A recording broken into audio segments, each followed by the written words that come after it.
ゆっくり JKR チャンネル。マリサ、聞いてくれ。うわ、なんだ突然。聞いてやるからドアップはやめろ。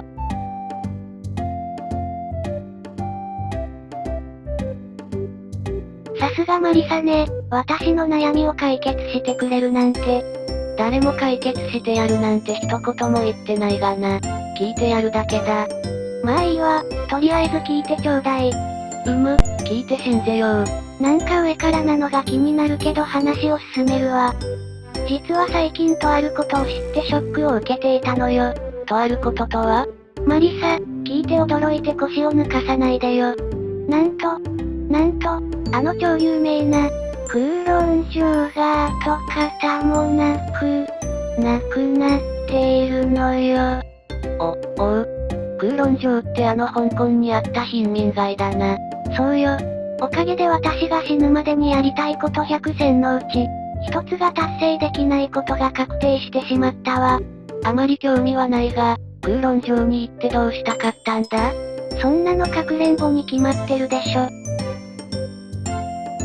まあ、何のひねりもなくそう来るとは思ったが、ちなみに空論城はとっくの昔、1994年に取り壊されてるぞ。そんな昔に亡くなってるの？なんでもっと早く言ってくれないのよ。私は霊夢のやりたいこと100選の存在すら知らなかったしな。まあでもそんな霊夢に朗報だ。韓国にいるウプ主に、ある場所へ行くように指令を出すことに成功した。少しは霊夢の気持ちも収まるかもな。それは楽しみだわ。マリサ早く教えて。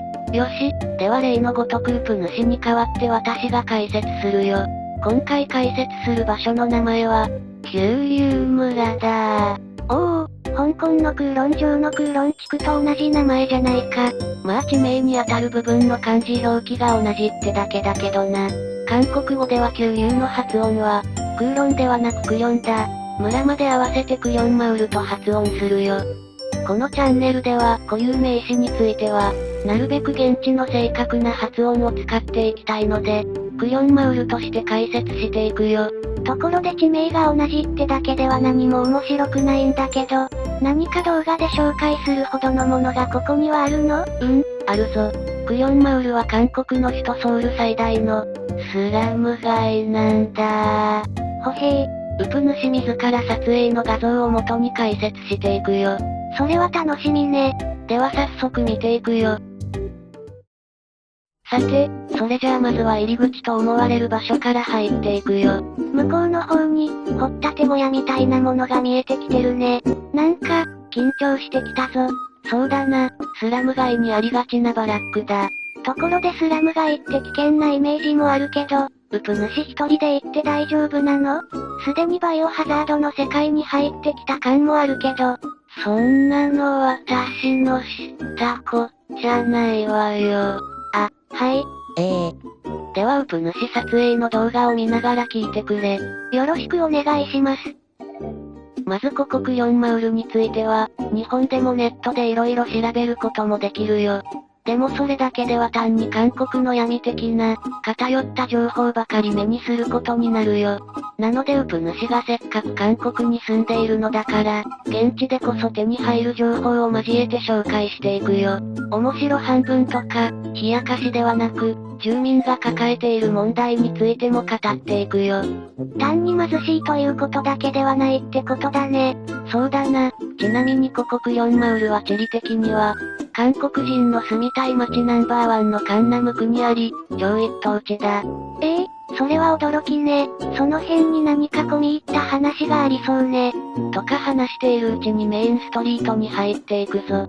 まず目に入ってきたのはスーパーだ。韓国ではマートというがな。ウプ主と店員のおばさんの目が合った時、店内撮影禁止の合図が来たのでスルーすることにした。野菜とか飲み物とか調味料とか、主に食材を売っていたっぽい。話を進めるが、その前に、霊夢よ、韓国の貧しい人たちが住んでるところと言ってまず思いつくのはどんなところだ？それはなんと言っても映画でも有名になった、半地下の家でしょ。そうだな、よく知ってるな。映画パラサイトで一躍有名になった半地下の家だな。まああれは貧民街としてどこかに固まっているというより、ソウル市内であればあちこちで見ることができる。それより貧民街、スラム街としては、タルドンネというところが有名だ。ほへー。韓国ドラマのマイディアミスター私のおじさんで、歌手の IU が演じたヒロインが住んでいた場所といえば日本人でも知っている人はいるかもな。スラム街の名前がタルドンネっていうの？まあそうだな、いくつかの地域を指してタルドンネという。直訳すると、月の町だ。山の斜面に上に向かって家が立ち並んでいったことから、月に手が届きそうな町ということで月の町と名付けられた。現在もソウル市内でもいくつか残っているよ。中でも有名なのは、ソウル最後のタルドンネを名乗っている、ペクサマウルとソンプットンだ。なんで最後が2つあるのよ？タルドンネは、再開発対象となっており、今後なくなっていくものではあるが、実は最近、ノスタルジーを感じるとか歴史を残そうとかで、観光地化とまでは言わないまでも、人が集まってくることがあるらしい。そこで金儲けには目ざとい韓国人、最後の、という二つ名のようなものを使って、より世間に注目させようということと思われる。さすがたくましいわね。ちなみにタルドンネについてもいずれ紹介するつもりだ。それは楽しみね。ぜひチャンネル登録しておかねば。ちら。おっと、ここで何か見つけたぞ。屋根の上に見えるピンク色のものだが、どうやら美容室の看板のようだ。でも結局営業しているのかしていないのか、果ては入り口さえ見つけられなかった。と我々未熟者では通用しない世界なのだろう。未熟者って、一体何を極めればよいのさ。さあ続いてちょっと横道だ。安定の私の切り返しはスルーのスタイル。おっとここで共同トイレと、その横に畑だ。なかなか強烈だな。クヨンマウルにはトイレのないご家庭もあって、そういうご家庭は共同トイレを使うことになる。そんなの漏れそうになったらどうすんのよ。もちろんダッシュだろ。マリサあんた、漏れそうな状況でダッシュできるの？だから我々未熟者にはなかなか厳しい世界だと言っている。だから一体何を極めれば漏れそうな時にダッシュできるようになるのさ。さて、そろそろ本題のクヨンマウルの説明に入るぞ。またもやスルー。ネットなどの情報ではここクヨンマウルもタルドンネの一つとされていることが多い。でも実はちょっと違う。おっと、この赤いバツ印はちょっとホラーだな。外乳みたいな木材もあるな。ちょっと不気味ね。まあ、ここは人は住んでいないという印だろう。話を戻して、クヨンマウルがタルドンネと大きく違う点が2つある。ほへー。1つ目は、できた生い立ちだ。タルドンネは、1950年代の朝鮮戦争でソウル市内が壊滅的な打撃を受けたことと、その後1960年代から始まるハンガンの奇跡と呼ばれる高度成長期とベビーブームで、ソウル市内は深刻な住宅不足に陥った。そこで金銭的に余裕のない人たちは、交通の便の悪い不人気な山の斜面に住まざるを得なくなった。そうやってどんどん高い方へ家が増えていって月に手が届いちゃったってことね。まあそんなところだ。片やクヨンマウルは、1980年代のアジア大会とオリンピックのための開発により住むところを奪われた。貧しい農民たちが、現在のクヨンマウルの地域を不法占拠して住み始めたのが始まりだ。まあ現在住んでいる人たちは不法占拠ではないということらしいがな。未だに2000名もの人々が住んでいるらしいが、正確な把握は不可能だそうだ。それじゃあ無法地帯じゃない。無法地帯とまでは言わないが、犯罪が多いのは事実らしい。もう一つのクヨンマウルとタルドンネの相違点は、できた地域だ。タルドンネは李氏朝鮮の時代から政治経済の中心地であるハンガンの北側の地域に多い。反面、クヨンマウルは新興地域のハンガンの南側にある。川の南なのでカンナム地域と呼ばれ、住みたい街ナンバーワンのカンナム区もこの中に含まれる。歌手祭の大ヒット曲カンナムスタイルのカンナムという街もカンナム区にある。カンナムうるさいわね。ややこしいわよ。まあ、カンナムといえばとにかく人気があり、一等地で地価が異常に高いと思っておいてくれ。わかった。それが後で関係してくるのね。そうだな。なんといってもクリョンマウルもカンナム区にあるからな。新宿区や渋谷区に巨大なスラム街があるようなもんだ。ちょっと一気に情報を詰め込みすぎたかな。レイム、ついてこられているか？要はここクリョンマウルは日本人でも知っているかもしれない韓国の貧しい住まいである。半地下の家やタルドンネとはちょっと違う独特な場所ってことにしておけばいいよね。この動画ではそれでいい。視聴者の皆さんも一旦他のところのことは忘れてくれ。ここからはクリョンマウルの住民が抱える問題について解説する。と言っても何も難しいことはないので、引き続き動画を見ながら軽く聞いてくれ。ちょっと周りの風景も変わってきてるしな。そうね、なんだか東南アジアの田舎の雰囲気もあるわね。さて、ここクリョンマウルはさっきも言ったように一等地だ。およそ20年前に再開発が決まり、再開発後は高級高層マンションが立ち並ぶ予定だ。20年前 ?20 年前に決まった割には工事なんてしてないような。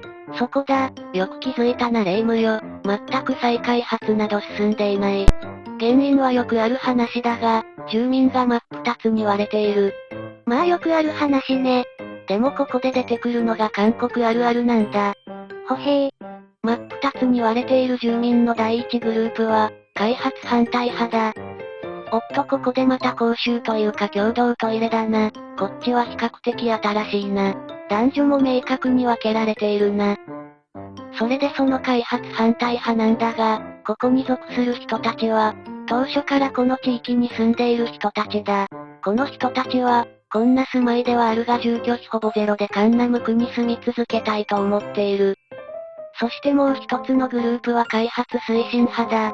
この人たちは、実はクリョンマウルの再開発が決まってから移住してきた人たちだ。わざわざスラム街に引っ越してきたの？そういうことだ。そこに大きな問題がある。この人たちは、もともと特に貧しいわけではなく、再開発後にマンションが高値で売れることが分かっていて、一攫千金を夢見て、元々の住民から居住権を二足三門で譲り受けて住み着いた。なんといっても、あそこに見えるようなカンナム区の高級マンションは、ワンルームでも10億ウォン以上、つまり1億円以上、2LDK なら2億円以上、高層階の部屋なら10億円や20億円はするからな。ひょえー。この人たちは、村の入り口に垂れ幕を張ったり、同じユニフォームみたいなのを着たりして、ちょっと運動が先鋭化している節がある。無理な要求をしてかえって開発が進められなくなっているがな。マンション開発を、まず優先的に賃貸で住まわせろ。そして5年後に自分が転売して良いことにしろと。そりゃひどい。とまあそういった話は置いておいて、ちょっと路地を見てみよう。まずはこの電線だ。もう人の頭の届くところにあるし感電しそうで怖いわね。そうだな。感電事故があったかどうかは知らないが、漏電が原因で大きな火災となったことはある。その時、こんな街並みだから消防車が入ってこられず、死亡者が出るような大惨事になった。それらの反省から、今ではこのような消火栓があちらこちらに設置されている。それはよかった。これで火災に関しては安心ね。それがそうとも言い切れないんだ。確かに大災害の可能性は減ったと思うがな。さっきのような電線は未だに火災の原因になりうるし、それとは別に未だに多くのご家庭で練炭を使用している。練炭って、いつの時代よ。まあ仕方ないんだ。この地域には都市ガスが引かれていないため、ガスを使いたい場合は、さっきから見えているプロパンガスにするしかない。でもプロパンガスにするお金がなかったり、そもそもガスを使った調理台や暖房器具がなかったりする。料理はカセットコンロで済ませたりすることもできるが、暖房はそうもいかない。そこで練炭の出番となる。するとそれも火災のリスクを増すこととなる。ほへー。ちょうどこんな感じで街のあちこちに練炭が放置されていたりするぞ。スラム街の外見だけでなく、住んでる方々の生活が垣間見えるようね。そしてさらに路地の奥はダンジョンのようになってきているわね。ああそうだな。ここで拉致されてもわからんな。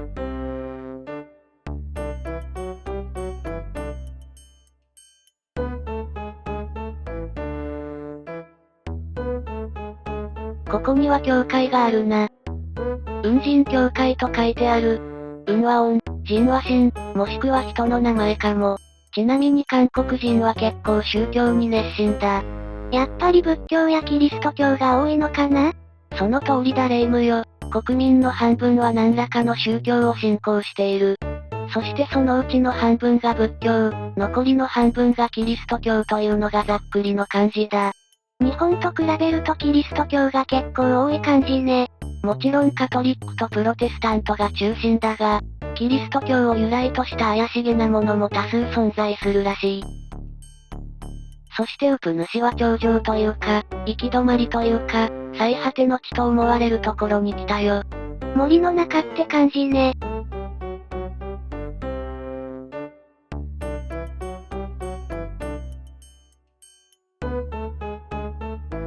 あの家が最奥地の家と思われる。人は住んでいるのかな？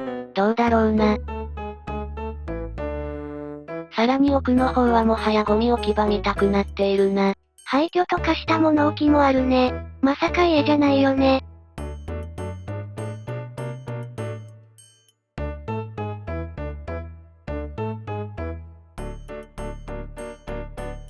そろそろ最果てかな。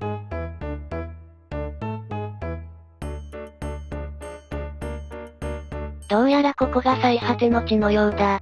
これ倉庫というより家っぽいね。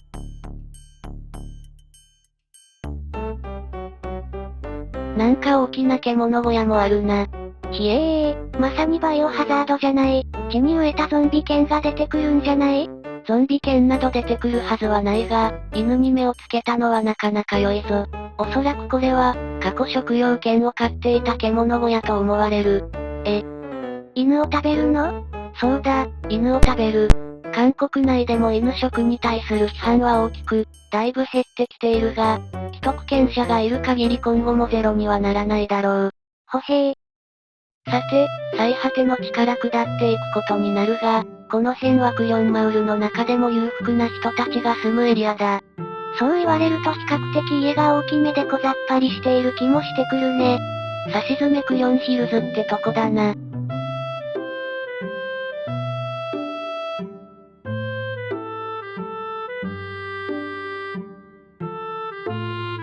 ここは練炭屋さんだな。もちろん看板や値札などはない。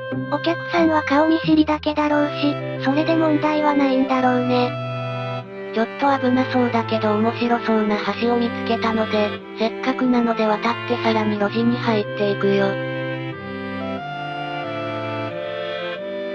ちなみに動画には出てきていないが、実は最果ての地候補はもう一つあった。ただそこには、キリスト教徒以外立ち入り禁止の看板があり、見張りの人もいたため、中に入るどころか、入り口の撮影すらできなかったよ。クソ雑魚な目くじウプ主め、ひよったな。日本人が問題を起こすわけにもいかんだろ、ボケ。あ、はい。あと、動画ではカットしているけど、すれ違う人たちや道端に座り込んでいる人が結構いて、ウプ主はその人たちに挨拶をかけていっている。すると両極端な反応が返ってくるらしい。とてもにこやかに挨拶を返してきて、動画に映り込んでこようとまでする人たち。これはおそらく開発反対派、つまり従来の住民で、温厚な人たちが多い。反対にものすごく怪げそうな反応をする人たち。これは開発推進派の人たち。この人たちは後に引けない戦いを始めてかなり長い年月が経っており、だいぶ先鋭化してしまっているものと思われる。怖いね。でもこの人たちも、ウプ主が外国人で自分たちの戦いに関係ない人だとわかると、普通の表情になる。とここまでで何かあるか？レイムよ。そうね。スラム街という割には結構良い車が多かった気がする。全部開発推進派の人たちのものかな？良いところに気がついたなレイムよ。まず第一に、今韓国では良い車ブームだ。日本の30年前とかを知っている人にはピンとくるかもだが、今韓国は良い車を持っていることがハイステータスなんだ。良い車を持って、カンナム区に住んでいる、男性にしてみればこれだけで女性にモテモテだ。そういった人にはここクリョンマウルは住居費、駐車場代ゼロでカンナム区在住となる最良の選択なんだろう。かなり一方向に振り切った生き様ね。あとはレイムの言った通り開発推進派には貧しくない人が多い。反対派でも実はすでに2世、3世となっており、サラリーマンなど普通に仕事をしている人も多い。ほへー。見てくれ、レイム。大通りに出てきたが、右側がクリョンマウル、左側が高層マンション街だ。本当に真横なのね。小屋一等地というのも頷けるわ。ところでそろそろ終わるようだけど、なんだか夜はどうなっているか気になるわ。そうだな、それは私も気になる。いや、昼でも安全の保証がないのに、夜なんて絶対あかんやろ。なんで関西弁やねん。テンパっちゃったかな。夜のクリョンマウルも気になるいや、本当に危険だし、家からも遠いし、夜までまだ時間あるし、一回帰ってから、来ました。クソ雑魚な目くじにしては頑張ったわね。たまには褒めてあげるわ、と言いたいところだけど、結構明るくない？夜とは言えない気がするんだけど。まあそう言ってやるなレイムよ。これでも夜の8時だ。夏の韓国の夜8時はこんなもんだ。歩いているうちに暗くなってくるだろうよ。ならいいわ、ここは昼間と同じスタート地点ね。そうだな、同じ風景で見比べるのもいいかと思ってな。なんか夏休みにおばあちゃんのいる田舎に来たみたい。ノスタルジーを感じる部分はあるな。まあよく見るとバラックばかりだからすぐ思い直すが。ちなみに視聴者の皆さんもお分かりかとは思うが、ここは観光地ではないし、軽い気持ちで来ると住民から冷やかしと思われる可能性もある。ただ、本当に来たいと思ってしまった方もいらっしゃるかもしれないので、概要欄に行き方は載せておきます。あと、仮に来る場合も一人ではやめておいた方がいい。かわいいワンちゃんね。言っとくがこのワンちゃんは普通にペットだぞ。わかってるわよ、怖いこと言わないで。なんか赤い十字架、ちょっと不気味ね。バイオハザードの世界観再びって感じ。しかも確かにだんだん暗くなってきてるわね。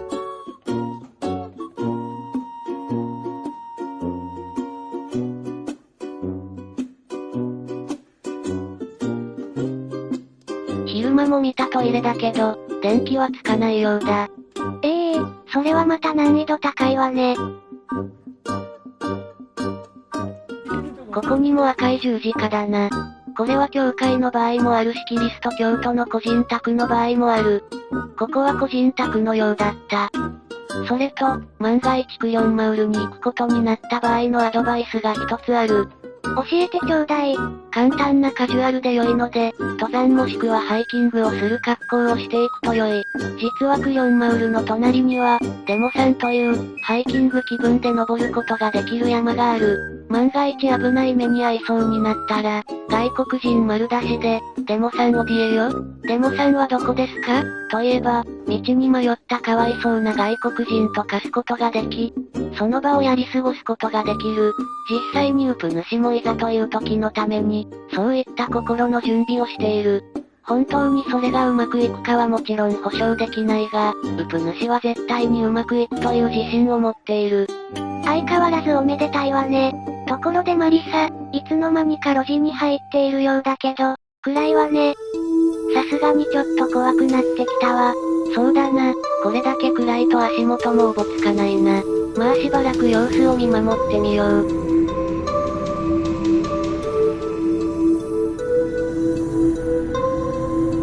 正面にあるドアからいきなり何か出てきたら、それが住民であっても気絶できるわね。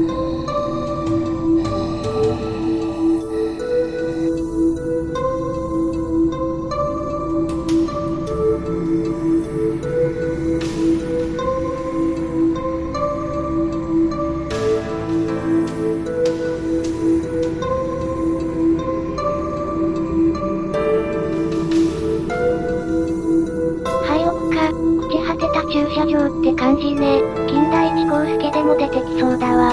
なんか寂れた田舎の寒村って感じで、寒村といえば金田一耕助よね。そして昼間も来た最果ての地に着きそうだぞ。昼間見た最果ての地のご家庭は電気がついているな。お住まいになられていたのね。そのようだな。考え方を変えれば、大都会の中の自然あふれる場所に住んでいるってことになるけど、っと私は無理だわ。怖すぎる。さすがに私も遠慮するぜ。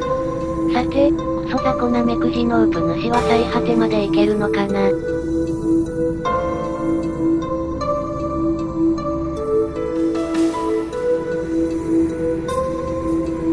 ちょっと暗くてよくわからんが、行き止まりまで行けたようだ。出口に向かって戻ることにしてウプ主はほっとしているだろうが、もう少しだけ歩いてもらう。あの綺麗で大きな建物は何？あれはロッテタワーだ。地上123階建てで、118階には外に出られる展望台もあるぞ。さて、昼間には行っていない場所だが、用水路や畑のあるゾーンを最後に見て終わろう。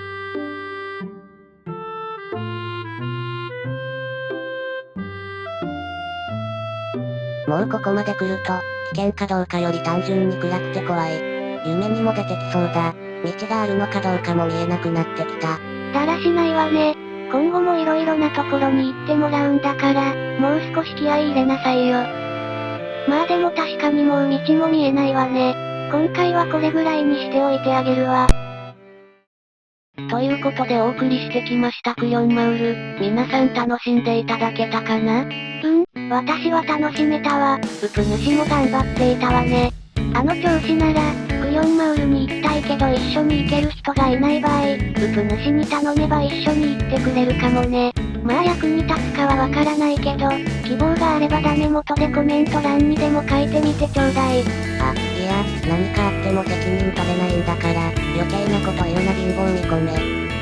アホたちは放っておいて、今回の動画はここまでにするよ。今後も韓国の面白情報をどんどん投稿していくので、ぜひチャンネル登録といいねをしてくれると励みになるんだぜ。それじゃあ皆さんまた会おう。See you.